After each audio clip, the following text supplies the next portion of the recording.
قرآن کے 28ویں پارے میں سورہ منافقون میں کیا فرماتا ہے؟ یا ایھا الذین آمنوا لا تلہکم اموالکم ولا اولادکم عن ذکر اللہ۔ اے ایمان والو، تمہارا مال اور تمہاری اولاد کہیں اللہ کے ذکر سے تم کو غافل نہ کر دے، کہیں ان کے چکر میں پڑ کر کے تم اللہ کو بھول نہ جاؤ، کہیں تم اللہ کے ذکر سے غافل نہ ہو جاؤ، کہیں تم اللہ کے دین سے غافل نہ ہو جاؤ۔ میں آج جس ٹاپک پر کچھ بولنا چاہتا ہوں میرے بھائی، وہ بڑا اہم ٹاپک ہے اور ہم سب سے ریلیٹڈ ہے۔ ہمیں اور آپ کو ایک بات کی شکایت ہے کہ ہماری نوجوان نسل آج برباد ہو رہی ہے، ہمارے نوجوان لڑکے خراب ہو رہے ہیں، ہماری نوجوان لڑکیاں غلط راستے پر جا رہی ہیں۔ سوال یہ ہے کہ اس کا ذمہ دار کون ہے؟ یہ نوجوان نسل کیوں برباد ہو رہی ہے؟ بھئی ظاہر ہے کہ یہ بچے ہمارے ہی سماج کے بچے، ان کا کوئی باپ ہے، ان لڑکیوں کی کوئی ماں ہے، ان بچوں کا کوئی بڑا بھائی ہے، ان کا کوئی گارجین ہے، ان کا کوئی ذمہ دار ہے، وہ کیا کر رہا ہے؟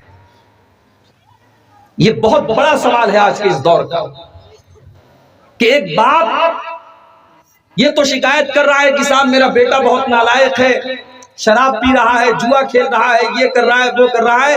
ایک باپ سے یہ پوچھا جائے کہ تم نے باپ کا حق کتنا نبھایا؟ تم کو اللہ نے اولاد دیا ہے، تم کو معلوم ہے اس اولاد کی قیمت کیا ہے؟ تم کو معلوم ہے اس یہ اولاد کتنی بڑی نعمت ہے؟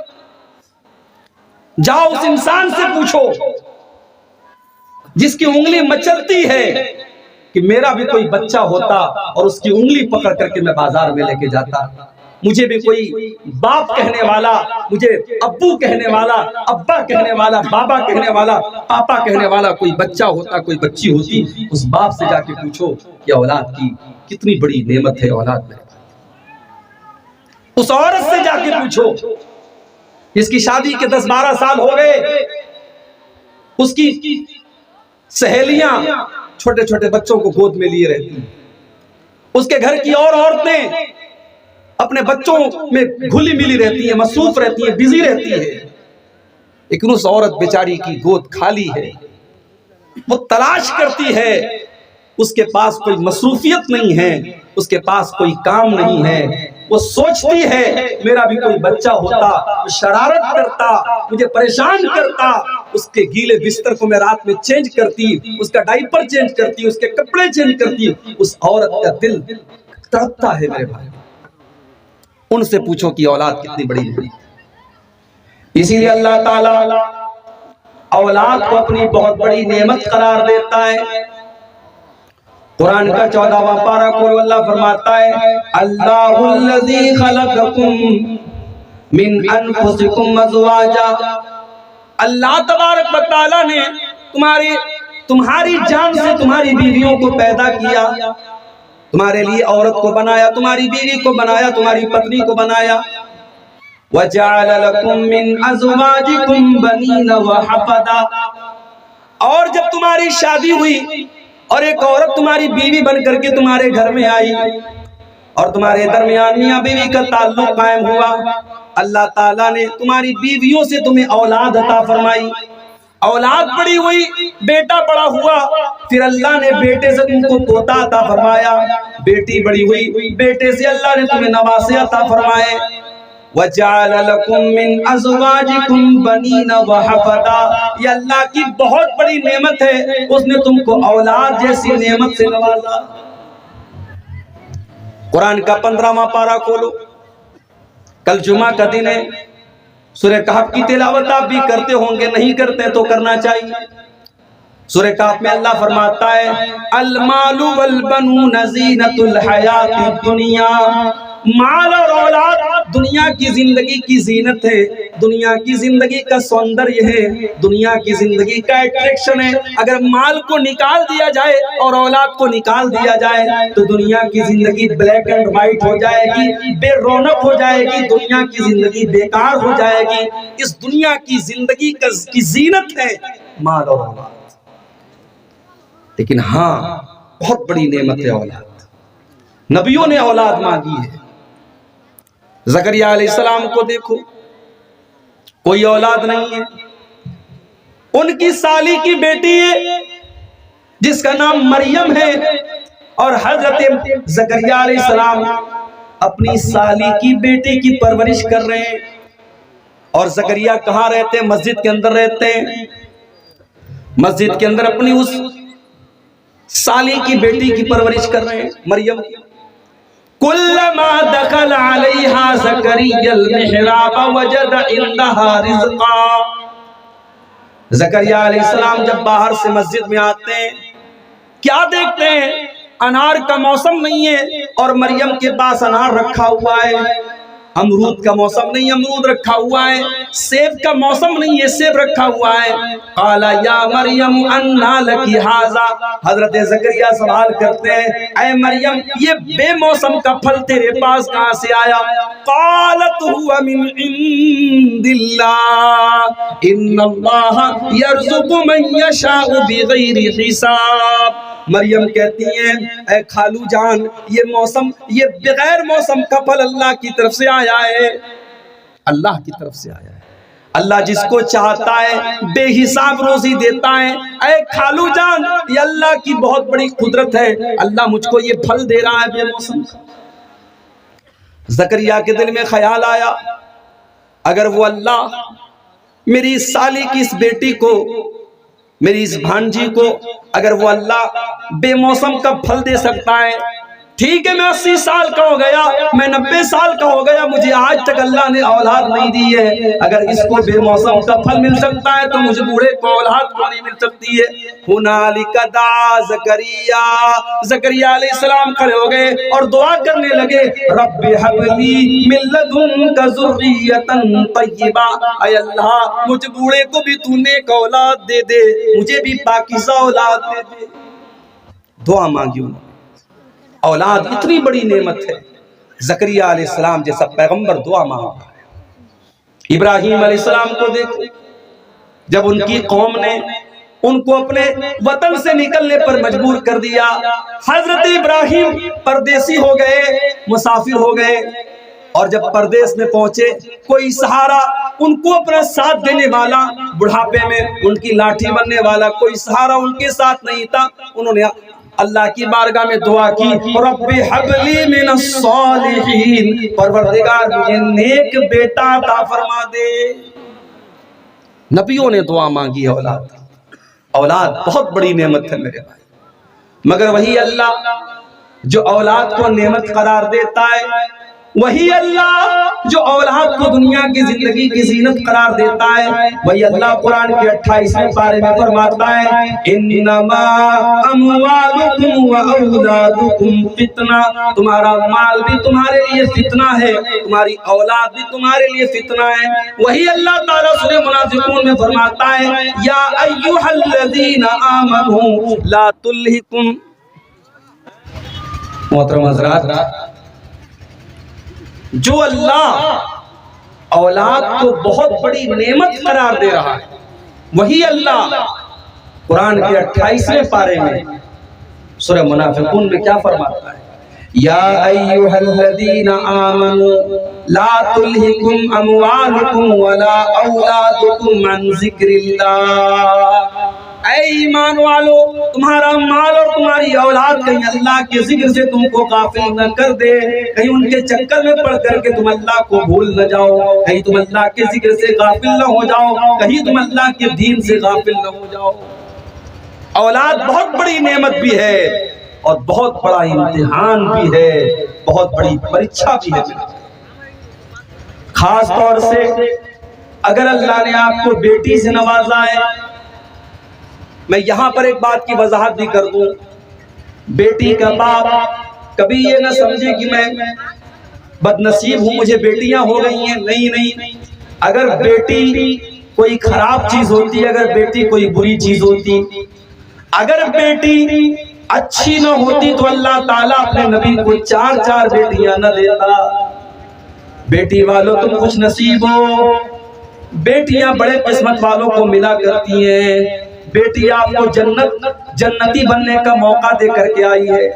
اللہ کے نبی فرماتے ہیں من آل جاریتین حتی تبلغا، جس نے 2 بیٹیوں کی پرورش کی، جس نے 2 بیٹیوں کو پالا یہاں تک کہ وہ بیٹیاں جوان ہو گئیں، یہاں تک کہ وہ بیٹیاں بالغ ہو گئیں، اس نے بیٹیوں کا حق ادا کر دیا. جاء یوم القیامت انا وہو کہاتین، اللہ کے پیارے نبی اپنی دونوں انگلیوں سے اشارہ کر کے فرماتے ہیں کہ بیٹیوں کی پرورش کرنے والا اور بیٹیوں کا حق ادا کرنے والا جب قیامت کے دن آئے گا وہ اپنے نبی کے ساتھ آئے گا، اور اس طریقے سے آئے گا جیسے یہ دونوں انگلیاں ایک دوسرے کے ساتھ اٹیچ ہے، ملی ہوئی، اپنے نبی کے ساتھ رہے گا قیامت کے دن. یہ بیٹیوں کی پرورش کرنے والی کا انعام ہے میرے پیارے ساتھ. مگر ایک طرف اتنا بڑا انعام ہے، دوسری طرف اللہ کے نبی یہ بھی فرماتے ہیں من ابتلی من هذه البنات شیئا، جس کو اللہ تعالیٰ بیٹی دے کر کے آزماتا ہے، جس کی پریچھا اللہ تعالیٰ بیٹی دے کر کے لیتا ہے، جس کا امتحان بیٹی دے کر کے لیتا ہے، کن لہو سترا من النار، وہ بیٹی اپنے ماں باپ کو جہنم کی آگ سے بچاتی ہے. بیٹیوں کی پرورش بہت بڑا امتحان. ایک بہت بڑا امتحان یہ ہے کہ بیٹی، لوگ کہتے ہیں نا پرایا دھن ہوتی ہے، بیٹی پرایا دھن ہوتی ہے. جوانی تک محبتوں کے ساتھ ماں باپ اسے پالتے ہیں، پوستے ہیں، اور پھر اللہ کے نام پر، اللہ کے کلمے کی بنیاد پر، اللہ کے کلام کی بنیاد پر اسے ایک اجنبی مرد کے حوالے کر دیتے ہیں، نکاح کے بندھن میں باندھ کر کے اسے ایک مرد کے حوالے کر دیتے ہیں. یہ بہت بڑی آزمائش ہوتی ہے ایک باپ کے لیے، ایک ماں کے لیے. لوگ تو سمجھتے بھائی بیٹی کی شادی ہے، ماں باپ بہت خوش ہیں، مگر وہ دل سے رو رہے ہوئے. بھائی ایک بھروسہ ہوتا ہے، اس بھروسے پر وہ اپنی بیٹی کو ودا کرتے ہیں. ان کو نہیں معلوم ہوتا کہ جس بیٹی کو ہم نے پھول کی طرح پالا ہے، نہیں معلوم اس کے ساتھ سسرال میں کیا سلوک کیا جائے. ہو سکتا ہے جس بچی کو ہم نے، جس کے گال پہ کبھی تھپڑ نہ پڑنے دیا ہو سکتا ہے کوئی ظالم شوہر مل جائے اور اس کو جو ہے مارتا پیٹتا ہو، کوئی ظالم ساس مل جائے جو جہیز کے نام پر اس کو ظلم اور ستم کرتی ہو اور اس کو مارنے اور اس کو قتل کرنے کی پلاننگ کرتی ہو. باپ تو یہ سب نہیں جانتا ہے، باپ تو بس بھروسہ کر کے اپنی بیٹی کو حوالے کرتا ہے. بہت بڑا امتحان ہوتی ہے بیٹی. اور آج کے دور میں بیٹی ایک اور طریقے سے امتحان ہے میرے بھائی. بیٹی جب 8 سال کی ہوئی، 10 سال کی ہوئی، جوانی کی دہلیز پر قدم رکھنے لگی، زمانے کی ہوسناک نظریں اس نوخیز لڑکی کے جسم کا چکر لگانے لگی، زمانے کی بھوکی نگاہیں گدھ کی طرح اس بچی، اس لڑکی کے جسم کی طرف مائل ہونے لگی. ایک باپ کی ذمہ داری صرف یہ نہیں ہے کہ اس بچی کو، اس بیٹی کو اچھا کھلائے، اچھا پہنائے، اس کو اچھے اسکول میں داخلہ کرائے، اس کو تعلیم دے. اسے زمانے کی گندی نظروں سے بچانا بھی باپ کے لیے بہت بڑا چیلنج ہوتا ہے. اور ہم تو ایک ایسے دور میں زندگی گزار رہے ہیں جب 5 سال کی بچیوں کے ریپ ہو رہے ہیں. آپ یقین کریں گے بنارس کی دھرتی پر جہاں میں رہتا ہوں، پچھلے مہینے ایک واقعہ ہوا. 8 سال کی ایک بچی کا انتقال ہوا، رات میں انتقال ہوا. صبح باپ فجر کی نماز پڑھ کے قبرستان گیا، اپنی بیٹی کی یاد آئی، بیٹی کی قبر پہ گیا. اس نے دیکھا کہ بیٹی کی قبر کی حالت بدلی ہوئی ہے. رات میں جیسے میں نے قبر بنائی تھی، قبر تیار کی تھی، ویسی قبر نہیں لگ رہی ہے. ایسا لگ رہا ہے کہ قبر کی مٹی کو کھودا گیا ہے، قبر سے کچھ نکالا گیا ہے. اسے ڈاؤٹ ہوا، وہ گھر آیا، اس نے اپنی بیوی سے کہا. بیوی نے کہا میرا دل بھی بہت گھبرا رہا ہے، میں نے کل رات میں بڑا بھیانک سپنا دیکھا ہے، چلو میں قبرستان چلتی ہوں. قبرستان وہ عورت، وہ بچی کی ماں جب گئی اور اس نے قبر کے اندر سے جب مٹی ہٹائی ہے، اندر بچی کی لاش غائب ہے. بچی کی لاش غائب ہے. پورے قبرستان میں جب تلاشی لی تو قبرستان کے کسی کونے میں بچی کی لاش ملتی ہے۔ پھر اور تحقیق کی کہ وہاں کیمرے وغیرہ لگے ہوئے تھے، کیمرے وغیرہ سے جب تحقیق کی گئی پتا چلا کہ اسی محلے کا ایک انسان نشے کی حالت میں، شراب کے نشے میں دھت ہو کر کے قبرستان آتا ہے اور 8 سال کی بچی کو قبر سے نکالتا ہے اور اسے اپنے ساتھ لٹا کر کے رات بھر سوتا ہے اور پھر اس کو قبرستان کے کونے میں چھوڑ کے چلا جاتا ہے۔ یہ وہ دور ہے میرے بھائی جہاں قبرستان سے، قبر سے، وہ قبرستان جہاں موت کو یاد کیا جاتا ہے، جہاں آخرت کو یاد کیا جاتا ہے، جہاں میرے نبی جاتے تھے تو رونے لگتے تھے، صحابہ جاتے تھے تو رونے لگتے تھے، اسی قبرستان پر بیٹھ کر کے آج مسلمان شراب پیتا ہے، اسی قبرستان پر بیٹھ کر کے جو ہے یہ مسلمان جوا کھیلتا ہے، گالی گلوچ کرتا ہے اور اس کے بعد کہتا ہے کہ ہمارے اوپر اللہ کی مدد نہیں آ رہی ہے، ہم فلسطین میں مارے جا رہے ہیں، ہم دنیا بھر میں کاٹے جا رہے ہیں۔ ارے مسلمان، تو اپنے اعمال کا جائزہ لے کہ تو کہاں پہنچ چکا ہے، تیری بدکرداری اور تیری بدعملی کس حد تک پہنچ چکی ہے، پہلے تو اس پر غور کر۔ اب تو بیٹیوں کے باپ اور بیٹیوں کی مائیں 6-6 سال کی، 7-7 سال کی بچیوں کو جب گھر سے باہر بھیجتے ہیں تو کلیجے پر پتھر رکھ کے بھیجتے ہیں، بڑی تحقیق کے ساتھ بھیجتے ہیں۔ بچی سے کہتے بیٹی جلدی سے چلی آنا، اگر کسی کام سے، کسی سامان سے لینے کے لیے بھیجتے ہیں تو 6-7 سال کی بچی کو بھی باہر بھیجتے ہوئے ماں باپ کو ڈر لگتا ہے۔ میرے بھائیوں، ہم اس دور میں زندگی گزار رہے ہیں، بہت بڑا امتحان ہے اس بچی کی حفاظت کرنا، اس کو زمانے کی گندی نظروں سے بچانا،